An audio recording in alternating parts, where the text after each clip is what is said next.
Date 3/24/2020, coronavirus. Today we find ourselves in interesting times.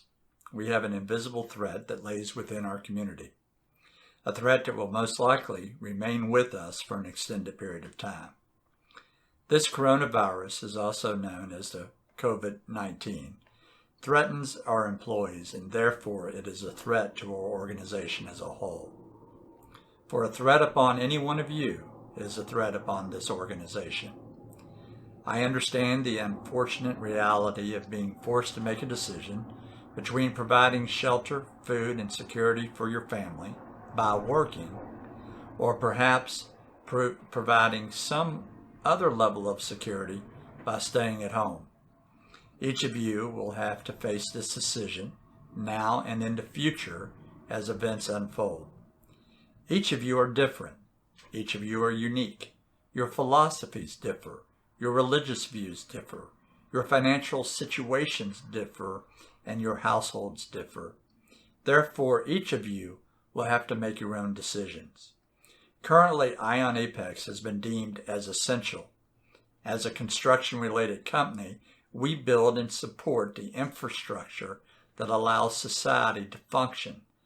This is not my call. It is simply who we are. Therefore, currently, most of our jobs will remain open and in need of workers.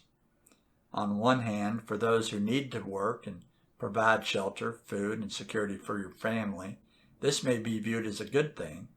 And for those with more concerns or financial reserves, this may be viewed as a conflict of interest. Regardless, we have been declared essential, and therefore work is available and currently under contract. If we remain functional, then Ion Apex remains a functional organization. If we do not remain functional for an extended period of time, we will cease to exist. This, too, is a simple reality. This is one of those times when there is no one right answer. Each of you must collect information and look internal for your answer.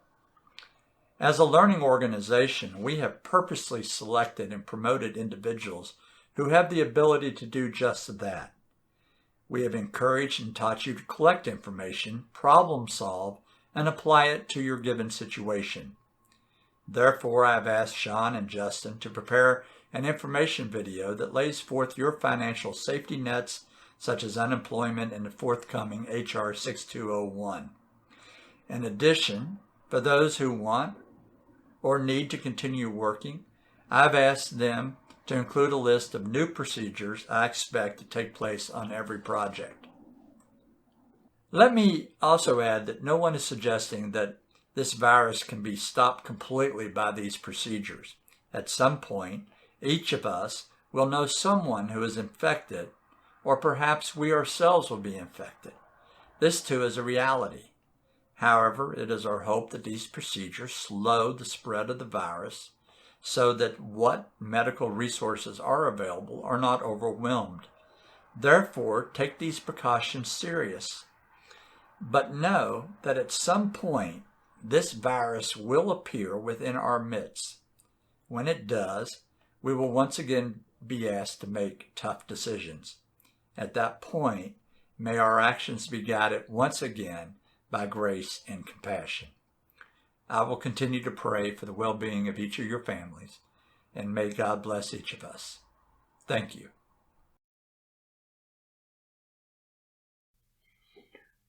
As Jeff mentioned in his message, we are here today to highlight programs and procedures related to the challenges presented by COVID-19 and its impact on our workforce. Many of you are concerned about your financial well-being and whether to work or not. Is it important that you understand the financial options that you have? The one that we are all the most familiar with is unemployment. Understand that if you're laid off, that you are responsible for your share of your health insurance premium in order to maintain it. In addition, you have your regularly earned paid time off as well as earned vacation days, which currently can be substituted as additional paid time off until May 16, 2020. However, the Families First Coronavirus Response Act has passed Congress and been signed into law and will go into effect on April 1st. We are here today to outline the additional options that are now available to you as an employee under this Act. The Families First Act provides to you 80 hours of paid sick time in addition to your available paid time off. You qualify for paid sick time if you are unable to work due to a need for leave because you are subject to a federal, state, or local quarantine or isolation order related to COVID-19. Have been advised by a healthcare provider to self-quarantine related to COVID-19, or if you're experiencing COVID-19 symptoms and are seeking a medical diagnosis. Also, if you're caring for an individual subject to isolation order or a self-quarantine. If you're caring for a child whose school or place of care is closed or a child care provider is unavailable for reasons related to COVID-19. Or finally, if you're experiencing any other substantially similar conditions specified by Health and Human Services. The Department of Labor has broken down the calculation pay for each scenario. Let's take a look at this chart. For reasons 1, 2, or 3, you're entitled to pay at your regular rate. For reasons 4, 5, or 6, you're entitled to pay at 2/3 your regular rate. In addition to the 80 hours of paid sick time, the Families First Act expands family and medical leave. If your leave reason is to care for a child whose school or place of care is closed for reasons related to COVID-19, you qualify for an additional 10 weeks of expanded family and medical leave pay at 2/3 your regular rate. For all leave reasons, additional documentation verifying the validity of your request and level of compensation may also be required. Failure to produce these documents may result in these funds being denied, retracted, reimbursed, or partially paid.